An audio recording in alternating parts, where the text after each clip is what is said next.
पाकिस्तान की माली हालात एक तो वैसे ही गर्त में हैं, ऊपर से आजकल उसकी एयरलाइंस भी बेइज्जती का नया कीर्तिमान लिखने पर आमादा है। अभी मलेशिया में प्लेन जब्त होने का मामला ठंडा भी नहीं पड़ा था कि पाकिस्तान की एयरलाइंस साख पर संयुक्त राष्ट्र ने पलीता लगा दिया है। संयुक्त राष्ट्र ने अपने स्टाफ को चेतावनी जारी की है, जिसमें संगठन ने अपने सभी अंगों से फर्जी पायलटों के आरोप झेल रही पाक विमान सेवाओं का इस्तेमाल नहीं करने को कहा है। संयुक्त राष्ट्र ने अपने सभी स्टाफ से कहा है कि पाकिस्तान में रजिस्टर्ड एयरलाइन से सफर ना करें। पायलटों को फर्जी लाइसेंस की आशंका और आरोपों के चलते संयुक्त राष्ट्र ने ये चेतावनी जारी की है। पाकिस्तानी विमानन सेवा पिछले साल कराची में हुए प्लेन क्रैश के बाद से विवादों में है। देश के मंत्री खुद ये दावा कर चुके हैं कि देश में बड़ी संख्या में पायलटों के पास लाइसेंस फर्जी हैं। यही नहीं, संसद में माना गया है कि तस्करी जैसे अपराधों में एयरलाइन स्टाफ पकड़ा जाता रहा है। संयुक्त राष्ट्र सिक्योरिटी मैनेजमेंट सिस्टम ने एक एडवाइजरी जारी करते हुए कहा है, सिविल एविएशन अथॉरिटी पाकिस्तान की फर्जी लाइसेंस को लेकर जारी जांच के चलते पाकिस्तान में रजिस्टर्ड एयर ऑपरेटरों के इस्तेमाल के लिए चेतावनी दी जा रही है। ये एडवाइजरी पाकिस्तान के सभी कैरियर्स के लिए है।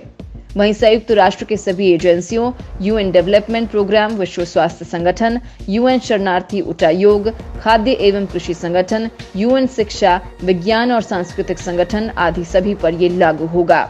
पिछले साल मई में कराची एयरपोर्ट के पास एक रिहायशी इलाके में विमान क्रैश होने के बाद पाकिस्तानी एयर सेवा में फर्जीवाड़े और लापरवाही के कई मामले उजागर हुए थे।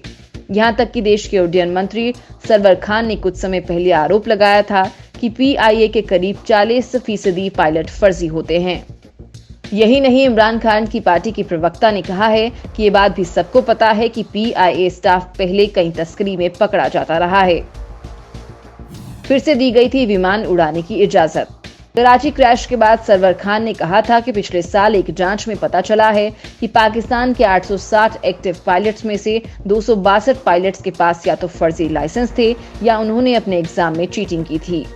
उन्होंने कहा कि इन पायलट्स ने न कभी एग्जाम दिया होता है और न इनके पास प्लेन उड़ाने का सही अनुभव होता है।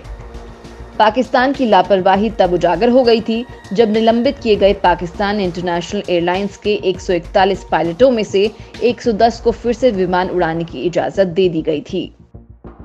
मलेशिया में जब्त हो चुका है पाकिस्तान विमान।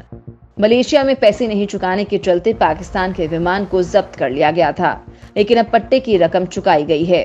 कुआलालंपुर हवाई अड्डे पर 170 यात्रियों वाले पाकिस्तान इंटरनेशनल एयरलाइंस के विमान को जब्त कर लिया गया था, लेकिन एक हफ्ते बाद राष्ट्रीय विमानन कंपनी ने लंदन उच्च न्यायालय को बताया कि उसने एक आयरिश जेट कंपनी को 70 लाख अमेरिकी डॉलर का भुगतान किया है।